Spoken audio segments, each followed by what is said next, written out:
IPO हो तो ऐसा, जी हाँ, खास पेशकश हमारी। और आज के कार्यक्रम का आगाज करें उससे पहले हाथ जोड़ करके हमारे तमाम दर्शकों का बहुत बहुत धन्यवाद।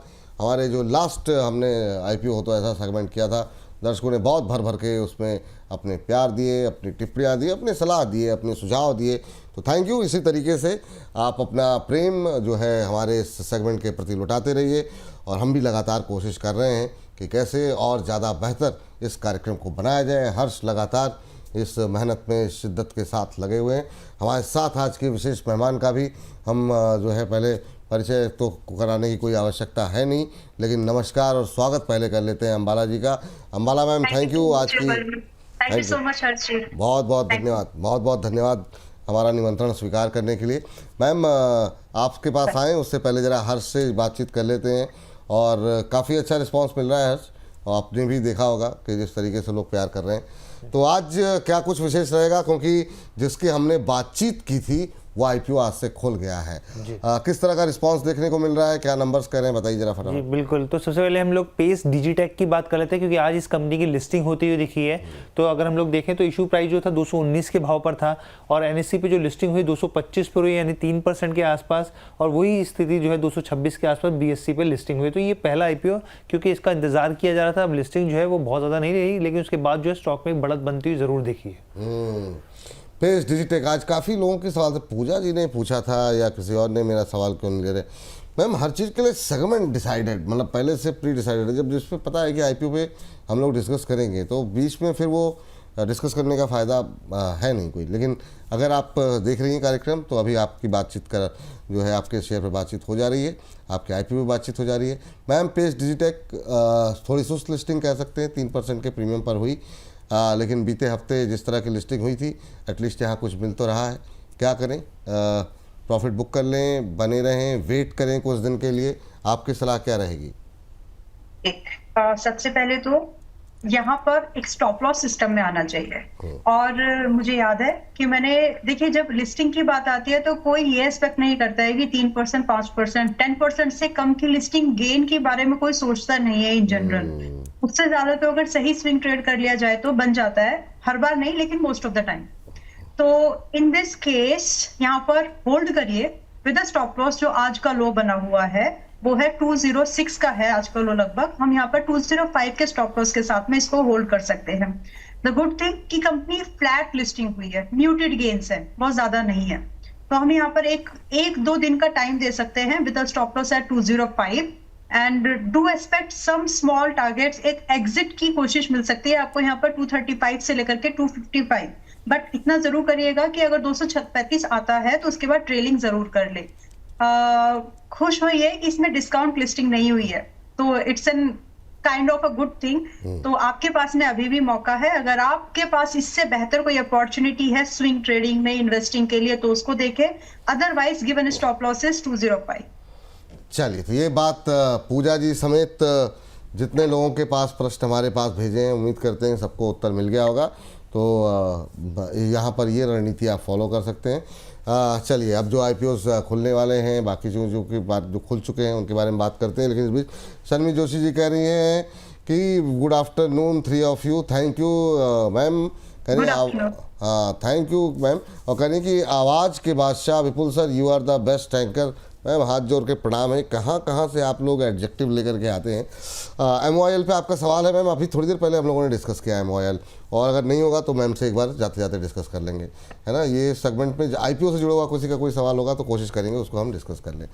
लेकिन क्या टिप्पणी जो है हर्ष के पास अब चलते हैं। हर्ष बताइए जी। टाटा कैपिटल आईपीओ की बात करते हैं, और जो इंतजार था वो आखिरकार खत्म हो गया है यहाँ पर। और अगर आप देखें शुरुआती 1 घंटे में 15% का सब्सक्रिप्शन लेवल देखने को मिला। क्वालिफाइड इंस्टीट्यूशनल बायर की दिलचस्पी यहाँ पर देखने को मिली। मैं आगे डेट्स बताऊँ उससे पहले कुछ फंडामेंटल्स हम लोग जान लेते हैं। सबसे पहले देश का तीसरा बड़ा NBFC है ये। अगर लोन बुक की बात की जाए जून तक तो करीब 2.33 लाख करोड़ के आसपास की है यहाँ पर। अगर आप बोरोवर की बात करें तो 98% ऐसे बोरोवर हैं जो 1 करोड़ से कम का उन्होंने लोन ले रखा है। यहाँ पर टिकट साइज जो है इसका छोटा है। इसके अलावा आप ये देखिए कि स्ट्रॉन्ग ज्योग्राफिकल प्रेजेंस है। अगर आप सोवरन रेटिंग की बात करें तो BBB है इसकी। इसके अलावा अगर पी रेशो की बात करें यहाँ पे तो जो टाटा कैपिटल है वो 37.9x पे ट्रेड कर रहा है, यानी कि बजाज फाइनेंस से ये ज़्यादा है, श्रीराम फाइनेंस से ज़्यादा है, चोलामंडलम से ये ज़्यादा है। तो इस हिसाब से आप इसको देख सकते हैं। अब देखिए तारीख जो है वो आज से खुल गया है, क्लोज 8 अक्टूबर को होगा। अलॉटमेंट की बात की जाए यहाँ पे 9 अक्टूबर को अलॉटमेंट होता हुआ दिखेगा। लिस्टिंग डेट की बात करें तो मंडे 13 तारीख को 13 अक्टूबर को इसकी लिस्टिंग होती हुई दिखेगी। इसके अलावा अगर आप यहाँ पे देखें, यहाँ पे प्राइस बैंड की हम लोग बात करें, यहाँ पर एक बार प्ले करते हैं प्राइस बैंड, तो आप ये देखिए इसके अलावा इसके अगर हम लोग फंडामेंटल्स की भी बात करें तो 2023-24 के बीच के अगर हम लोग देखें यहाँ पर एक बार स्क्रीन पर लेके आएंगे तो 56% जो है इसके, अगर आप रेवेन्यू में देखें तो 56% की बढ़ोतरी रेवेन्यू में हुई थी। प्रॉफिट आफ्टर टैक्स की बात करें तो 10% प्रॉफिट आफ्टर टैक्स 2024 से 25 में अगर कंपेयर करें तो आप। लेकिन उससे पहले एक बार आप प्राइस बैंड लेके आइए, एक बार फ्लैश कर लेते हैं हम लोग ताकि व्यूअर्स को पता चल सके प्राइस बैंड क्या है यहाँ पर। तो आप ये देखिए 310 से लेकर 326 का प्राइस बैंड है यहाँ पर। 46 शेयर होंगे यहाँ पे। टोटल इशू साइज जो है वो 15,512 करोड़ का होगा यहाँ पे। फ्रेश इशू जो है यहाँ पर आप देखें तो 6,846 करोड़ का है, जबकि ओएफएस की संख्या ज़्यादा है 8,667 करोड़ के आसपास का। अगर हम लोग इसके फाइनेंशियल्स की बात कर लेते हैं, एक बार फटाफट से फाइनेंशियल्स भी दिखाए थे यहाँ पे, तो ये आप ये देखिए 2023, 24 और 25 का आंकड़ा है यहाँ पे।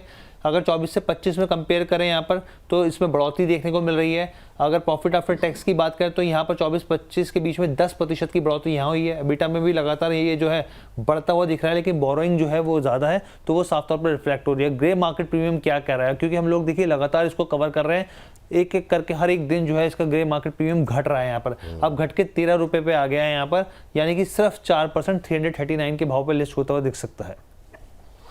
मैम ये मतलब इंतज़ार तो बहुत ज़्यादा इसका हो रहा है और कई दिनों से जो है काफ़ी सारे लोग जो है इसके बारे में जानकारी इकट्ठा करना चाह रहे हैं।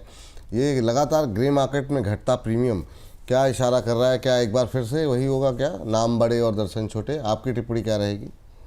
नाम बड़े और दर्शन छोटे वाली कहावत यहाँ पे सिर्फ कुछ रीजन से सक्सेसफुल हो सकती है, यानी ट्रू साबित हो सकती है, गिवन दैट हुंडई का भी ऐसा ही कुछ था, लेकिन सेकेंडरी मार्केट में इट गोना परफॉर्म। सो हम इसको इस तरह से लेंगे कि ये एक बहुत ही रिनॉन ब्रांड से आता है, but there are certain things इस कंपनी के पास में ऑलरेडी बहुत ही गुड कंपैटिबिलिटी या फिर गुड लेवल के पीयर्स हैं जिनकी मार्केट में प्रेजेंस है अच्छी। तो उनके कंपैरिजन में जब आप महंगा सौदा या फिर महंगी मल्टीपल पर आप उतरते हैं तो मार्केट उसको उतना रिवॉर्ड नहीं करती। वन सेकेंड थिंग, इसका जो एनपीए है, अगर हम थोड़ा सा और इसको डीप डाइव करेंगे ना तो नॉन परफॉर्मिंग एसेट जो है वो इंक्रीज हुई है 1.71% से 2.3, जो कि बहुत बड़ा जंप है। 50% से एनपीए इंक्रीज हुए हैं। सो कहीं ना कहीं ये जो बैलेंस शीट्स की जो थोड़ी और डीप डाइव चीजें हैं लोग उसको समझ रहे हैं। सो इसके दो पर्सपेक्टिव है। अगर हम सिर्फ लिस्टिंग गेन की ही एक्सपेक्टेशन से टाटा कैपिटल में पैसा लगाने के बारे में सोच रहे हैं, देन डू एक्सपेक्ट वोलेटिलिटी। ये आपको, अगर आप इसको होल्ड करेंगे 3 महीने 6 महीने, it will surely make some money, ये पैसा बना करके देगा। बट अगर आपकी एक्सपेक्टेशन ये है कि ये लिस्टिंग पर ही आपको 25% का गेन दे, 15% का गेन दे, then you might get disappointment. और रेंज जो इसमें आपको लिस्टिंग की मिल सकती है वो 8% डाउनसाइड एंड 8% अपसाइड, बस इतनी ही रेंज में ये लिस्ट होने वाला है। सो आप अगर इस रेंज से कंफर्टेबल हैं 8% प्लस और माइनस, क्योंकि रेंज थोड़ी सी और इंप्रूव हुई है, पहले 10% की लग रही थी मुझे, बट अभी ये 8% प्लस माइनस की रेंज में लिस्ट हो सकता है। तो क्या हम इसे लिस्टिंग गेन ना होंगे इसकी वजह से अवॉइड कर ले? आप चाहें तो अवॉइड कर सकते हैं, because it is very likely कि म्यूटेड गेन ही दे। सो आप क्या करेंगे इसमें हम सेकेंडरी मार्केट में इसको जरूर अटेम्प्ट करना चाहिए। दूसरा एक और कारण है कि इसमें थोड़ी बहुत प्रॉफिट बुकिंग क्यों हमको देखने के लिए मिल रही है, पीयर्स के साथ जब इसका कंपैरिजन एनपीएस को जब जस्ट एनालाइज किया जा रहा है तो उस कंडीशन में ये महंगा लग रहा है मल्टीपल्स के हिसाब से। इन सब चीजों को अगर हम देखें तो ये चीज प्राइस ऑलरेडी जो हम लोग घटता हुआ, आपने जो सवाल पूछा है कि घटता हुआ जीएमपी क्यों है, हाइप में हुआ जरूर, टाटा का एक आईपीओ आ रहा है इस हाइप में, बट धीरे धीरे जैसे जैसे इसकी बैलेंस शीट्स और धीरे धीरे इम्प्रूव लोग समझने लग रहे हैं, तो उसमें उसकी जो उतनी वैल्यूएशन होनी चाहिए वो प्राइस उसको दे रहा है। सो माय ओपिनियन, अगर आप 8% प्लस माइनस की रेंज से कंफर्टेबल नहीं है, अवॉइड करिए। सेकेंडरी मार्केट में खरीदने की कोशिश जरूर करिए, रखिए मिनिमम व्यू 3 से 6 महीने का, and it will have potential. ये होल्डर्स को यानी इन्वेस्टर्स को पैसा बना के देगा, लिस्टिंग गेन वालों को शायद थोड़ा सा डिसअपॉइंट करे। तो फिर मतलब क्या करें, मतलब पैसे लगाएं ना लगाएं मैम, तो बड़ी दुविधा वाली स्थिति में फंसा दिया। ठीक है, अगर देखिए एक वन वर्ड में बात करें तो जहां पर आपके सामने ऐसी कंडीशन हो ना, अवॉइड करिए। सेकेंडरी मार्केट में चांस मिलेगा इसमें आपको। So it's just like Hyundai, secondary market में will get opportunity. And Hyundai को देखिए ना, बड़े एक और चीज है, आप प्रीमियम लिस्टिंग आती है कुछ इंपॉर्टेंट पैरामीटर्स है, वैल्यूएशन ये सब तो है ही, लेकिन इट कम्स डिस्काउंट लिस्टिंग या फिर प्रीमियम लिस्टिंग सिर्फ सब्सक्रिप्शन कितना गुना आ रहा है उसके ऊपर मैटर करता है। और ये आईपीओ का साइज बड़ा है तो उस आईपीओ को भरते भरते टाइम लगेगा। मुझे नहीं लगता कि इतने बड़े आईपीओस में बहुत ज्यादा प्रीमियम लिस्टिंग होती है। That's my experience. नहीं बिल्कुल अच्छा अनुभव है। अवॉइड कर सकते हैं, अवॉइड कर सकते हैं अगर सिर्फ लिस्टिंग गेन के लिए करना चाह रहे हैं तो मौका मिलेगा फिर सेकेंडरी मार्केट में। मैम हमारे एक दर्शक हैं अपर सर्किट जी, और वो उनका आईपीओ का अपर सर्किट नाम ही अपर सर्किट रख दिया।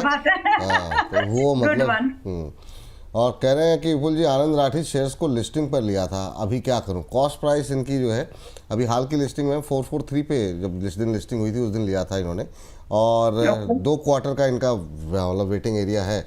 आप क्या सलाह देंगी इनको अपर सर्किट जी को?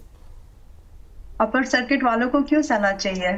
आई mean they already hitting the circuits. वही तो। So, आनंद राठी को अभी भी अगर आप थोड़ा सा जो इसका कल का लो बना हुआ है अगर आप उसको रख सकते हैं तो बस उसी के साथ रखिए, ज्यादा की जरूरत नहीं है। अच्छा, तो अभी क्या करें सर मैम? अभी होल्ड करें ना, थोड़े दिन के लिए होल्ड कर लीजिए, सिर्फ जो कल का यानी प्रीवियस सेशन का जो लो है उसके साथ में, दैट्स ऑल। चलिए ठीक है, और आगे बढ़ते हैं, हर्ष के पास चलते हैं। हर्ष बताइए अगली जो है एलजी इलेक्ट्रॉनिक्स की बात कर लेते हैं। कल ये आईपीओ खुलने जा रहा है, लेकिन कुछ इंपॉर्टेंट चीज़ें जो हम लोग जान लेते हैं यहाँ पे। देखिए सब तमाम चीज़ें पता है हम लोगों की, जो अप्लाइंसेस हैं, इलेक्ट्रॉनिक्स अप्लाइंसेस घरों में इस्तेमाल किए जाते हैं, लेकिन इससे जुड़ी कुछ इंपॉर्टेंट चीज़ें हैं। देखिए सबसे पहले ये कि कंपनी जो है अपनी पेरेंट कंपनी को रॉयल्टी पे करती है यहाँ पर, और आप यहाँ पे देखें तो रॉयल्टी में 2023 में 1.89% था और 2024 में 1.63% बढ़ के यहाँ पर हो गया। तो रॉयल्टी जो है पिछले कुछ सालों में यहाँ पे बड़ी है। प्योरली ओएफएस होगा, हम जानते हैं ऑफर फॉर सेल होगा पूरे तरीके से। यहाँ पर थर्ड पार्टी पर निर्भरता काफ़ी है। कौन सी थर्ड पार्टी है यहाँ पे?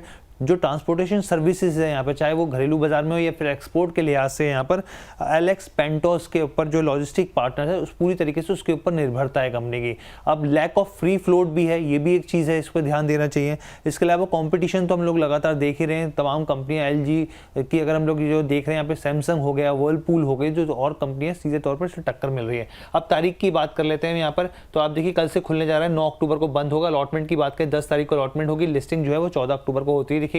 इसके अलावा अगर हम लोग यहाँ पे प्राइस बैंड की बात करें तो बड़ा प्राइस बैंड है 1080 से लेके 1140 का। प्रति शेयर के भाव, एक लॉट में 13 शेयर्स होंगे। टोटल इशू साइज जो है 11,607 करोड़ है। पूरी तरीके से ओएफएस होगा, जो प्रमोटर अपना माल बेचेंगे यहाँ पर। अभी जो है यहाँ पर 85% के आसपास है। अब अगर हम लोग यहाँ पे फाइनेंशियल्स की बात करें यहाँ पर, तो आप देखिए टोटल इनकम जो है 2023-24 की बात करें तो यहाँ पे 14% की बढ़ोतरी देखने को मिल रही है रेवेन्यू में। प्रॉफिट आफ्टर टैक्स की बात करें 24-25 के बीच में 46% की बढ़ोतरी है, लगातार स्लाइटली बढ़ोतरी देखने को मिल रही है। एबिटा भी देखें तो ये बढ़ता हुआ दिख रहा है। अब ग्रे मार्केट प्रीमियम क्या कह रहा है वो आपको बताता हूं। तो ग्रे मार्केट प्रीमियम में लगातार इसमें जंप हो रहा है, यहाँ पे 260 पहुंच गया है, यहाँ पे करीब 23% आप मान के चलिए, और 1400 के भाव पर ये लिस्ट हो सकता है। 1400 के आसपास लिस्ट हो सकता है। मैम एलजी में ऐसा लग रहा है कि ये हुंडई वाली गलती नहीं दोहराई गई, जो प्राइस वैल्यूएशन को लेके था, प्राइस बैंड को लेकर के था, चिंताएं जो है हुंडई को, और बड़ा ख़राब रिस्पांस रिटेलर्स की तरफ से मिला था। और जब लिस्ट हुआ तो उसके बाद से हमने देखा काफ़ी महीनों तक लोग काफ़ी परेशान रहे। आपकी टिप्पणी क्या होगी एलजी को लेकर के? हुंडई की लिस्टिंग से सीखा है काफ़ी कुछ एलजी ने, और ये बहुत एडवांस इन्होंने कर लिया कि सीख लिया है, विच इज गुड।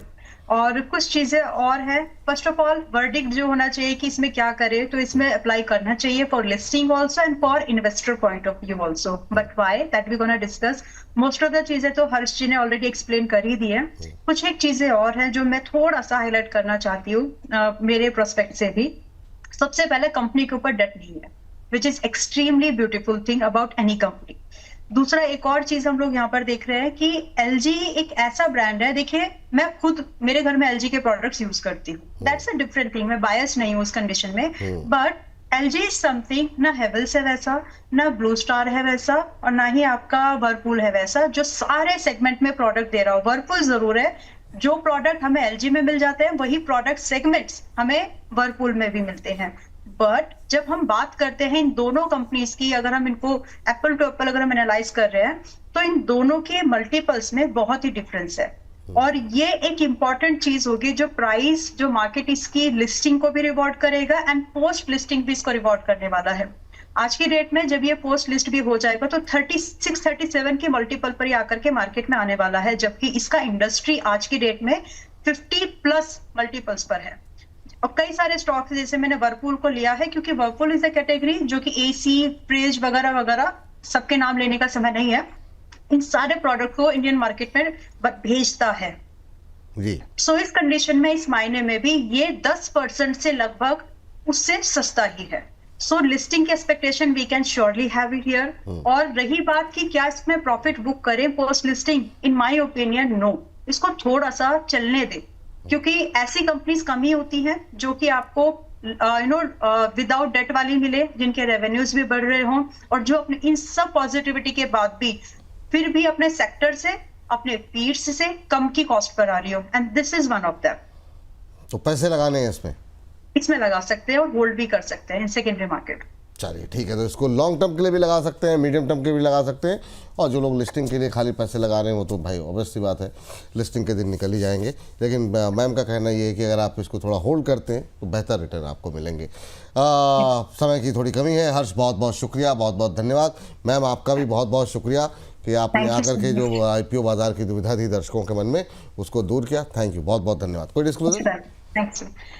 इन दोनों ही IPO में सिमिलर व्यू हम अपने मेंबर्स को रेकमेंड कर रहे हैं एंड करने वाली हूँ, किया नहीं है अभी, एंड पर्सनली अभी तक मैंने इन IPOs में अप्लाई नहीं किया है, करूंगी भी नहीं। I will see them in the secondary market. चलिए, बहुत बहुत शुक्रिया, बहुत बहुत धन्यवाद आपका आज की इस चर्चा में जुड़ने के लिए।